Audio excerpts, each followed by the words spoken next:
Morning everybody, it's Dave here at Holiday for Two, and today we're going to do a scouting trip. We've got two things we're going to do today. I'm going to try out my new Red Tiger camera on the Jeep. So I'll show you where I've decided to put it. Let me show you. I've decided to put my camera in the Jeep, the Red Tiger camera. And I put it up here with the 3M tape. Got it up there pretty good.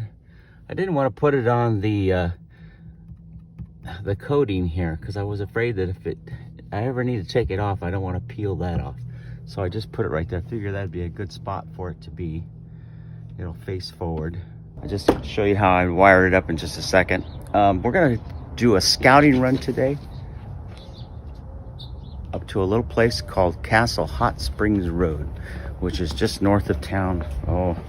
About 35 miles north of town, and we're going to take a trip up to Castle Hot Springs Road and check out Castle Hot Springs, and also check out some boondocking sites that are close to that area. There's some boondocking spots where you can boondock north of Lake Pleasant, and so we're going to make a run up there in the Jeep and kind of scout it out, and maybe take a trip up there later on and do some boondocking. There's another spot I want to go to also called Saddle Mountain, and so we'll get back with you on that one. We may do that one in a couple weeks, but we'll let you know. Hey, I just finished getting my camera wired up. So I put the power cord for the USB Android in. It's got the Android in, and it goes into the Red Tiger. Ran it up along the Jeep's window here, fit right in there. Came down the side and kind of tucked it in behind the metal here. So it's behind here, and luckily, boy, Jeep's got a lot of places under here you can tuck cables. It looks like somebody that owned this before we did put a USB cord to the this goes to the stereo or the sound system, so I just kind of tuck it under there. But the Red Tiger's cord goes under the dash box and behind this little area down under the carpet, and I've got it ready to go plug into the center console right there. So we'll test it out today. It's not plugged in right now, so it's not working. But once I plug it in, it starts running right away. So test it out and see how it does. There's my little crevice device. It wasn't really that helpful, but well, I shouldn't say that. It helped a little bit. The ends of it aren't quite big enough to push the cord in, but it's good to keep it handy. Maybe I'll throw it in I threw it in the glove box for later use. All right, get ready to do our scouting trip. See ya. So someday when my ship comes in, I know just what we'll do. We'll pack our bags and quit our jobs and have a holiday for two.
Whew, that was a fast ride. Well, we stopped at the north end of the lake. Want to put the drone up to get some shots of the north end of Lake Pleasant. We like to go to Lake Pleasant a lot and put our boat in when the weather gets a little bit warmer, though. Right now, the water is still too cold. And, of course, as you fly out over the water here in just a second, you can see that the lake level still hasn't come up all the way. This is at the north end of the lake when you start to head up to Castle Hot Springs. And there's a turnoff that goes to the boondocking side. I'll show you that in just a few minutes. But I had to put the drone up over the lake. It's just such a beautiful view.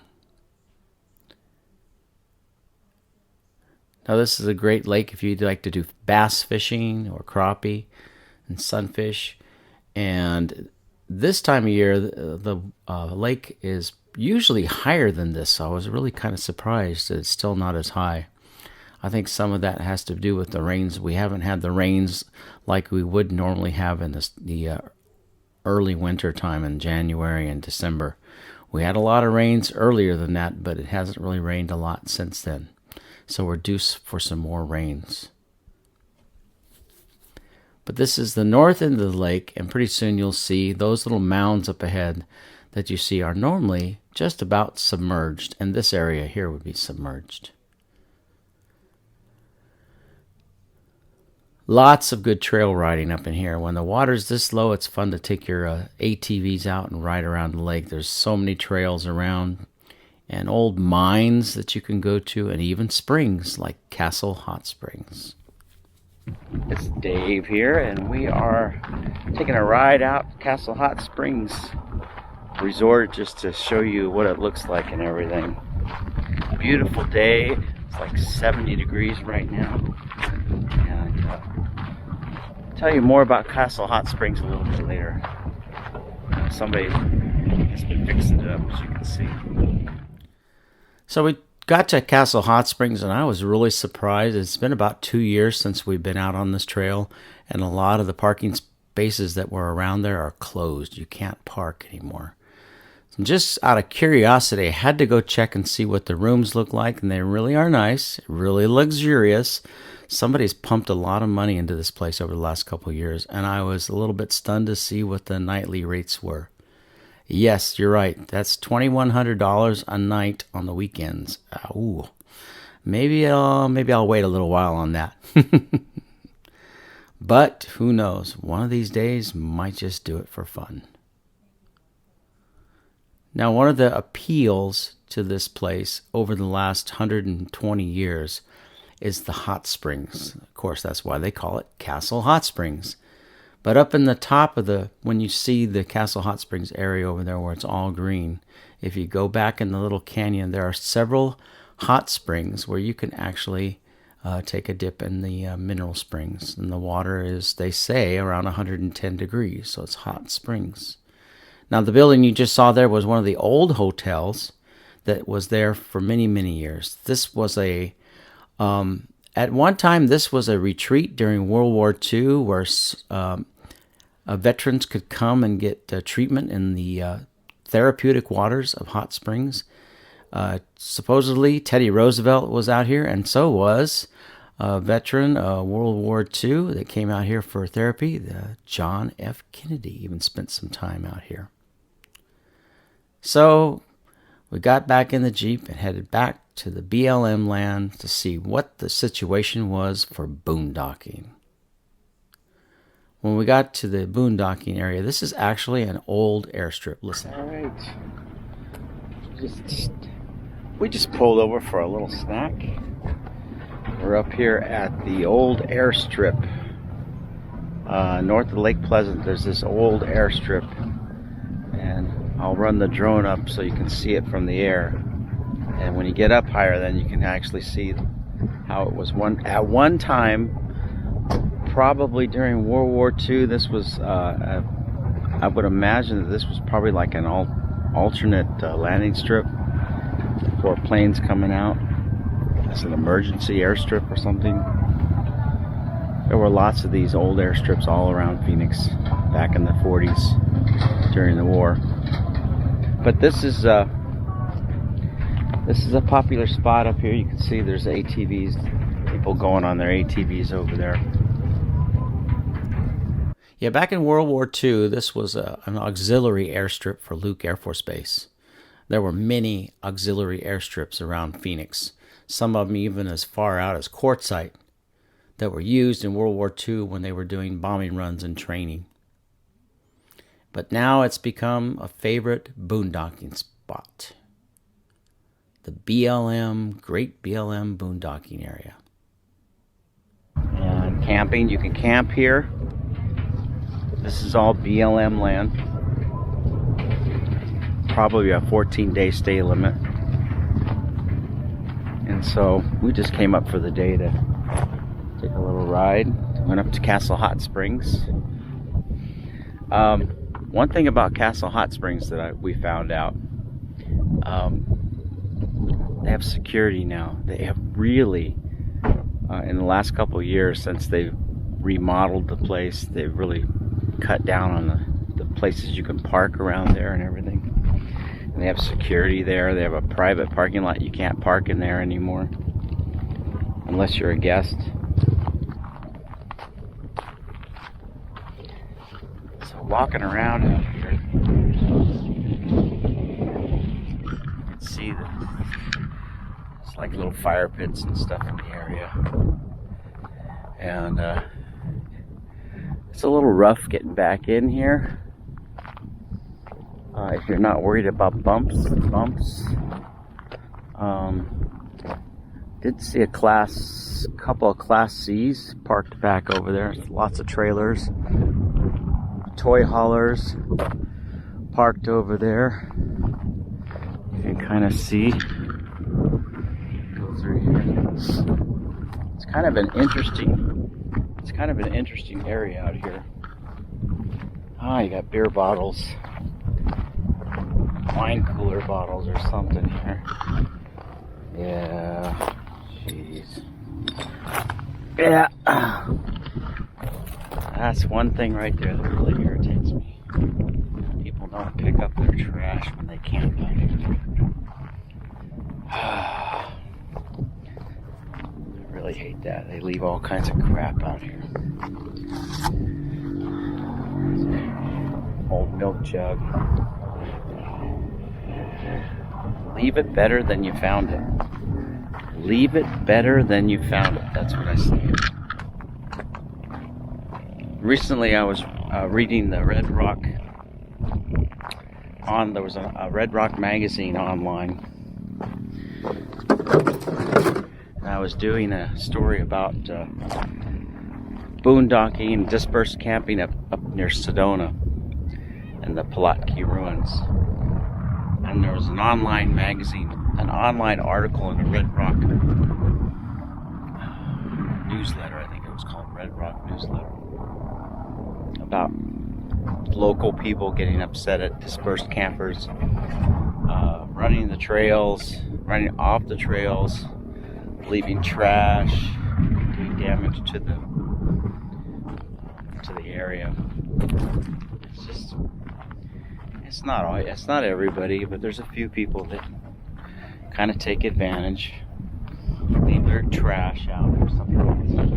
Look, there's just more trash out there. And it's not my trash, but we'll pick it up. Yeah, I apologize. I get a little bit upset about that when I see trash all over the place. Some people just leave their trash. Pick it up. Leave it like you found it. But getting out there is really easy. It's a little bit of a rough road. Now, some people don't mind that rough, washboardy kind of road. And as you can see in the picture, there were lots of big rigs and trailers out there, even some Class C's. The Great BLM Staging Area. If you like this video, and I'm going to continue to do more, please hit like, share, and subscribe. And stay tuned in just a moment. I'm going to show you some places around there that I didn't even talk about and how to get out to the Great BLM Boondocking site. Be safe and have safe travels. See ya. Everybody, it's Dave here, and I am going to show you how to get to Lake Pleasant, how to find Castle Hot Springs, and how to find the Great BLM boondocking spot. It's not even showing up yet. There, the Great BLM Staging Area and Camping. Now, if you're familiar with Lake Pleasant and this area, then you can kind of skip ahead a little bit. But if you're not familiar with this area, you're going to look for Highway 74.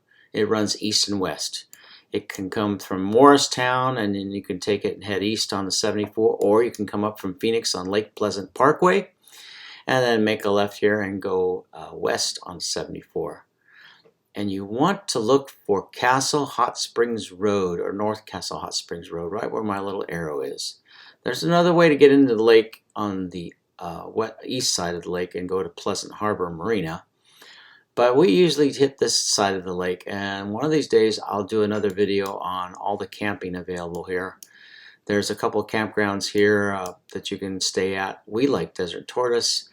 There's also Roadrunner. Some of these have hookups, 30 amp hookups, and stuff like that, but I'll get into that later. Lake Pleasant Regional Park entrance is right there, and then you can turn in if you want to go there. It's kind of fun to check it out. And then you go up here, and there's a turn off that you saw in the video where we made a left right here on Castle Hot Springs Road. If you go right, you're going to wind up at the north boat ramp, Castle Creek boat ramp. And then you're going to follow Castle Hot Springs Road. Somewhere in here, about in here, is where I stopped and pulled over to put my air my tires down. There's a little spot right here where you can pull over and air your tires down, and then it turns to dirt. I recommend, if you want a smooth ride, to air your tires down. I went down to 20. I could also go down to 18 or 15. I don't usually like to run them that low, but I ran them at 20, and it seemed to work really well for my rig. It's just kind of what you find comfortable. There's some Betty Trail rides here. I never have checked that out, but if you like horseback riding, that's kind of fun. And then you keep coming up this Castle Hot Springs Road, and the first spot we stopped was right in here, right where it says Garfious Wash, French Creek. And then when you saw the drone footage going up and down here, that's where this was. Now you see how deep it is here?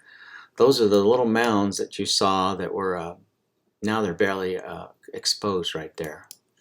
But so the water, this is, this satellite photo, I would say, was taken probably in the winter, February, March, when the lake is usually the fullest.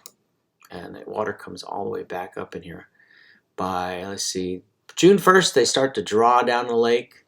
July, August, and by September 1st, or around Labor Day weekend, this lake will be usually pretty low. It'll be at its lowest point September and October. It still has a lot of water in it, but it'll be low. This area up here will all be dry. So you can actually ride. There's places here you can ride through here on these trails. Now you're going to want to go to the Great BLM Boondocking spot. You're going to turn on Cow Creek Road, make a right, and let's go up there real quick. This is the Great BLM Staging Area and Camping, the old airstrip. And that's kind of what it looks like from the air. That's where the little sign was, where it showed all the Bradshaw Foothills multi-use area sign. And I believe when we stopped, we were down in some of these little trees, but you can actually go quite a ways down. If you look at the satellite photos, there's places you can pull rigs all the way down in here. The only problem is there's some of these roads through here get rutted because of the rains. And people drive through them, and then they dry up, and they get really rough. And so different times of the year, this can be smooth, and sometimes in the year, this can be really rough in here. It just depends on how many rains we've had in the season and how many people drove through the mud and made big ruts. And basically, that's what it is. The area where some of the big rigs were parked was in this main old airstrip right in here. And as you can see, there's people here offloaded. There's even some campers there you can see. This is a popular offloading spot because people take Cow Creek Road and they go all the way up. You can go over here to China Dam and been there, and that'd be a good video. And then I've also been up here to Fort Toole. Check this out if you have a four-wheel drive vehicle, take it up here to Fort Toole. This is a really cool old mining house up in here. And there's also another mine up here called the Golden Egg Mine. Been there. That's we found a meerkat in there hiding. One time we took a ride up there. So it's a lot of little fun trail rides. And now that airplane that crashed, as far as I know, it's kind of in this area. I've never really hunted for it on Google Maps, but hey, knock yourself out. You might find it on the satellite photo if you look around. In fact, let me switch over here. There is a website that you can go to. This is Hike Arizona. Type in AT6 Texan crash near Lake Pleasant, and they will actually give you a map somewhere here. Oh, there it is. They give you a little map in here on how to find it. So that's kind of cool. If you want to do a hike, it's about 3.5 miles to the crash site. Lieutenant Lure's remains were removed from the crash site, but most of the wreckage remains. The hike is off trail and requires decent navigation skills and lots of bushwhacking. So if you're kind of adventurous, take it. Go for it. But watch out for rattlesnakes. Yep. Some neat information there. That's the crash site. Let's go back to Google Maps and get out of there for a second. I'm going to show you now where we turned here on Cow Creek Road. Oh, that's not it. There it is. Right here where you turn on Cow Creek Road, if you don't want to go to the boondocking sites just yet, keep going on Castle Hot Springs Road. I was really upset that this area right here, this is all fenced off now. Darn them. This used to be people with boondocking here. But the county, they just got to put their fences up they got a fence all the way up here. So you can't get in there anymore. Rats, people would just get in there and offload. They weren't bothering anybody. I guess they didn't want people getting to the lake, they go swim or something. I don't know. Anyway, so you take Castle Hot Springs Road up here, and really pretty little drive. Take your time. There's a couple of residences you're going to go by on this road, and you're going to see signs when you get to some of these places. It'll say 15 miles per hour, no dust. I can't blame them. They don't want dust in their house, and some of those razors, they fly up here, I'm sure, 40, 50 miles an hour and make a lot of dust. But I would be careful doing that. Some of these people, they may have a shotgun out waiting for you. Anyway, here's Castle Hot Springs. And this place, we came here about 5 years ago, and this whole place was just kind of abandoned for for several years. I don't remember exactly how long. And the only place that was kind of, you could see the pool and it was empty, and then they had the old hotel right there. Let me switch it to 3D. This yellow hotel building, this was actually one of the old original hotels, but they've rebuilt the whole pool area, put a little pond in here. They got a hydroponic garden over here, a big barn, and the food that they serve is stuff that they grow here on the Castle Hot Springs Resort area. And they even have like a little golf course here. Oh my goodness, they've really fixed it up. They got all these little bungalows, little small homes here that you can rent for $2,100 a night. Yeah. And then these were the first bungalows they built. And then up in here is the old hot springs. And years ago, you could actually hike up in here. Some people probably in the past, like maybe 20 or 25 years ago, I'm sure there's people around who hiked up in here and got in the hot springs. But now I would imagine they probably have security and all that stuff around because they don't want people getting in there anymore. But that's all those little palm trees were planted a long time ago, and they're all fed by the natural spring water that comes out of this hot spring right up here. And the water, they say, is like 105, 110 degrees year-round, comes out hot. And supposedly that's what attracted people here a long, long time ago. The waters, people would come out here back in the 1890s and early 1900s, and they would just sit in the mineral water and the hot mineral water, and they say it had therapeutic healing properties to it. But now it's become a big resort. We parked up in here. There's a little parking area here. This area right here you can't park in. There's a sign that says only for guests. And it used to be you could park here and then drive back in here on this Bitter Creek. But that's all kind of shut down now. So rats. But it's a beautiful place. I guess if I had the money, I would probably rent a night there and just to check it out. So, hey, but if that's your cup of tea and you kind of sounds interesting, seems like a very nice place. So I'd have to try it one of these days.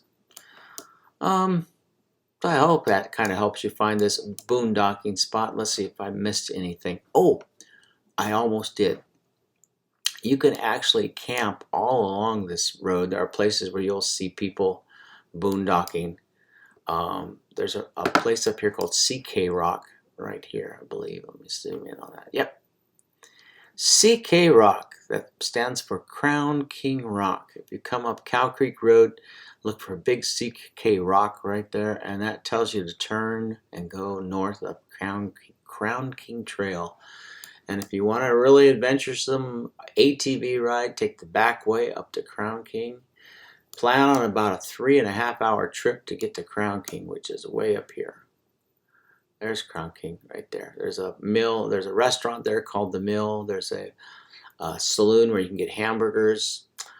It's a fun ride, but give yourself some time, and you need a 4-wheel drive vehicle and something with the good clearance. Okay? Do not take some SUV up that road. You will be sorry. I guarantee you. I've seen people try it, and they were sorry. You'll have to call Matt's Off-Road Towing to get you out of there. You can get it in, but you won't get it out. So, let's go back. There was another boondocking site. If you like to boondock, there are lots of boondocking sites real close to Lake Pleasant. And I'll show you one right here off Lake Pleasant Parkway. Let's see. There's the 74. Here we go. I hate the satellite. Let me switch to terrain. There we go. Now I'll switch back to satellite. I got lost there for a second. Okay. If you go up Lake Pleasant Parkway and the 74 and New River right in this area, there are tons of people boondocking in this spot right here. This is BLM land and maybe state trust land. I'll have to check on that. But I tell you what, when we drove up there last weekend, there were lots of rigs parked out in this area. And there were some rigs parked out along this road right here. So this is a good popular spot. You can also come up this road here on the other side of Lake Pleasant to Pleasant Harbor. And there are places out in here where you can boondock. I even marked one here on my map. This is the big boondocking spot just east of Lake Pleasant Harbor. So, hey, just a couple little spots where you can park your rig. And if you want for the day, go into Lake Pleasant Harbor. They have a little restaurant here called Dylan's. And you can get some food. Or maybe it's not Dylan's anymore. Dylan's Bayou, that's right. It is still Dylan's. They have a great barbecue food and stuff. And on bands, on the weekends, on Friday and Saturday night, you can go dancing. If you don't mind, you want to pay for a spot, they have a lot of boondocking spots here at Pleasant Harbor. But boy, that's a whole bunch of stuff that I didn't even plan on getting into. But hey, there is so much to do in this area. Check it out if you get a chance. So hey, safe travels. Hope you have fun checking out Castle Hot Springs or the great BLM staging area. And have fun as always, and be safe. And remember, bring it in and pick it up. Don't leave it on the ground. Have a good day. Talk to you later. Bye.